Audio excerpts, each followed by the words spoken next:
This is the Evo Smart Console.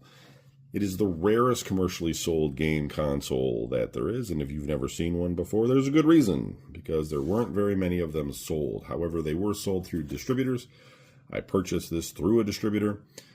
It was made from a company called Envizions out of Mississippi, I believe, and they only produced, well, I believe only about 65 of them actually got into people's hands.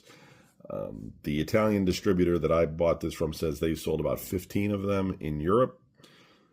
The owner of the company, or the CEO at the time, said that they sold in the low hundreds, although I think that was probably produced, but I would say that from things I've read, they didn't sell that many. Why? Well, it was $650. There was a rather large rebate that was suspicious, I think, which made people think maybe they didn't want to put their money over because it was like a $400 rebate. Some people did, but still, it was very expensive for a system that, had no major video game support. It was a Linux console, and it had an online store, and basically it just didn't sell. They did come up with a second prototype. The Game Brain has one of the two of them that they were looking at, for future sales. It would have included a Blu-ray drive in it instead of the standard DVD drive, and some other modifications. It runs a custom version of Linux designed for this. It also can play, apparently it can play Amiga games, like right out of the, just like launch right out of the disk or whatever if you had one. Not sure, I haven't tried it. This unit is actually unused. It contains everything as new. But it's, and you're probably like, well, can you play it, etc.? It's like, I could, but I'd have to hook up like a regular old TV and everything in order to do it, and I'm just not at that point right now. But down the road, I probably will. I believe not Envisions, but Game Brain has a YouTube video out there that shows, it's in Italian, but it shows a little bit of this unit at work, as well as they also show off the Evo 2.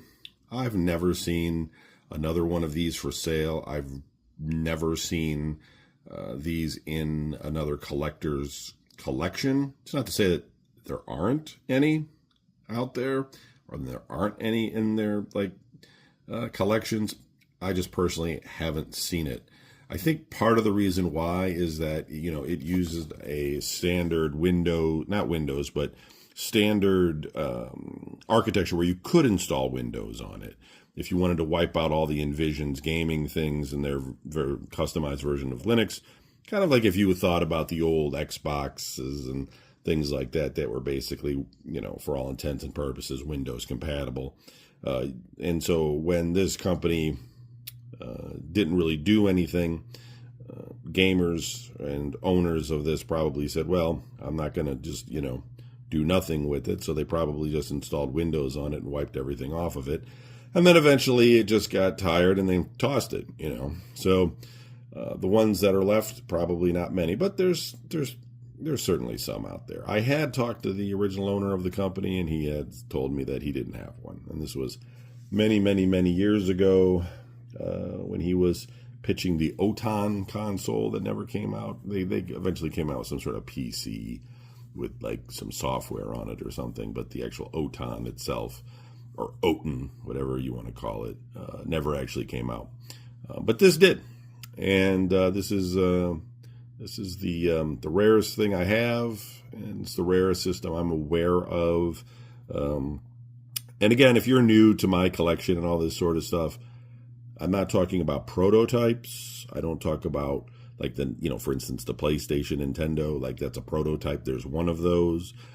I only look at commercially released systems. I'm only interested in collecting commercially released systems because prototypes, some of them are very cool, like the PlayStation, Nintendo, but there's many, many prototypes because companies go through many iterations of what they're thinking about doing, and they can release, dozens and dozens of them between console releases and this sort of thing. And to me, it's just not a very interesting thing because most of the time they don't have software that works with them. A couple of things do, here and there, but even that software is usually unfinished and buggy. So it's just like there's collectors out there for that. There's people that do that sort of thing. I don't. I'm looking at like what was commercially released, what had games, what did graphics, etc.